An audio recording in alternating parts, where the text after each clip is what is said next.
what I want to do today is I want to cover with you a range of different areas that we've found over 40 years in this sector, and also a lot of advice from a lot of very experienced directors about what actually makes an induction program work. So what I want to do today is I want to go through and talk a little bit about what are the key elements of an induction program that actually make it work. And we'll start off by talking about the recruitment process first off, and how we can actually start to recruit and where does induction fit into that. And then a pre-induction program, which is really powerful if you choose to use it. And we'll go into some detail about that. Then the induction program itself, how do you start, who should be responsible, and so on. Now, also to make sure induction is an ongoing process, we'll cover that. And then the notion of a reinduction program. So there's some really cool stuff in here, and I hope you find it interesting. So as we go through, I'm going to show and share my screen with you with some of the tools that we've got. And also at the end of the webinar, or if you've got this webinar after the live event, there will be with it a package of materials that you'll find really, really useful. So let's kick off. First one is, why do we want an induction program? Well, first of all, a lot of organizations have them in place, but anecdotally, about 80% of them just don't work. In fact, some of them even make the directors very angry that they've had to go through this less than useful. So we know that the whole reason for an induction program is to get our new board members board ready for this particular board. So why don't organizations have good induction programs? Well, one of them is that, first of all, if they have an induction program at all, it's not mandated, and that's a real problem. And we'll talk about why that is later on. The second thing is, often when you have an induction program, you promise the director coming on that these things will happen, and they just don't happen. So often it's the follow through that's really important in this. The other thing that we find is that so many of the induction programs are based on giving directors a wad of paper this thick, okay? And that has in it things like, the last 3 board minutes, the financials, the constitution. Now, don't get excited yet, because it gets even better. And then a whole lot of policies and a whole range of paper. They're expected to digest that before their first board meeting. This stuff just does not work. So the whole purpose behind a formal induction program for directors is very much that it's to get them ready to have an understanding of what the culture of the organization, the culture of the board.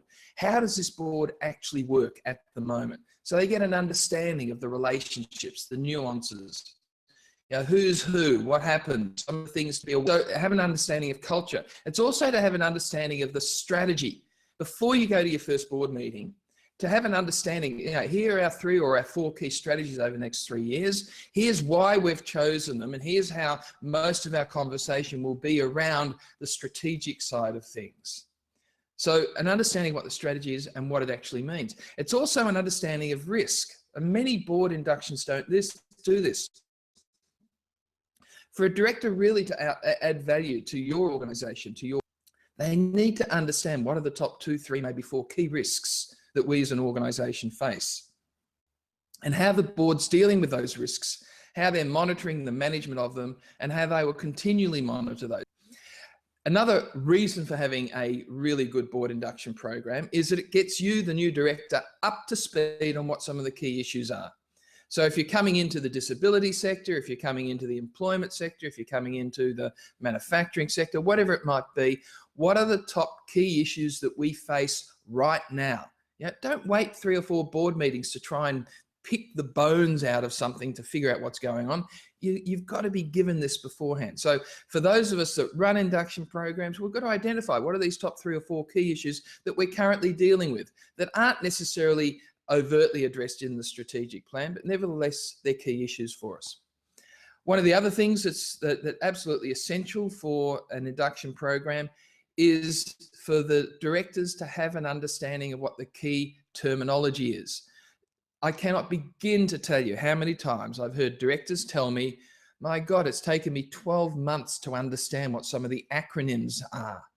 And even better, some of them have got acronyms for the acronyms. So we need to understand, what is the terminology? What does it mean? We need to sit down with our directors before they come to their first board meeting to take them through some of the key things that they're likely to hear during the board meeting. So they're not scratching their heads and saying, what does that mean?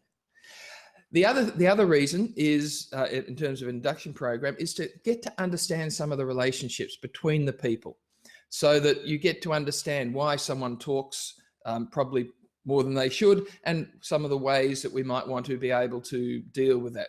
What is it that you do as a chair that's actually relevant to how the board runs? It just gives an idea of the relationships and what's going on. It doesn't mean that you judge people. It does mean that you get a bit of a heads up.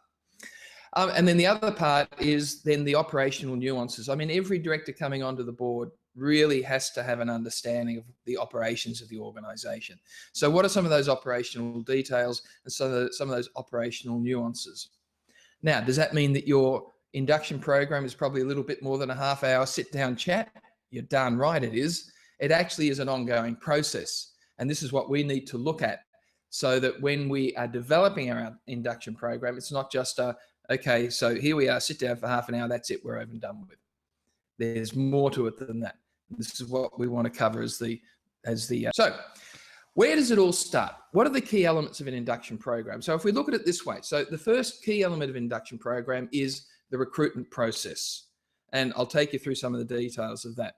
It doesn't matter whether you're electing members, whether they're headhunted, whether it's through personal tapping on the shoulder, it doesn't matter. Advertising, the key thing in all of this is how we go about recruiting, getting them ready for the induction.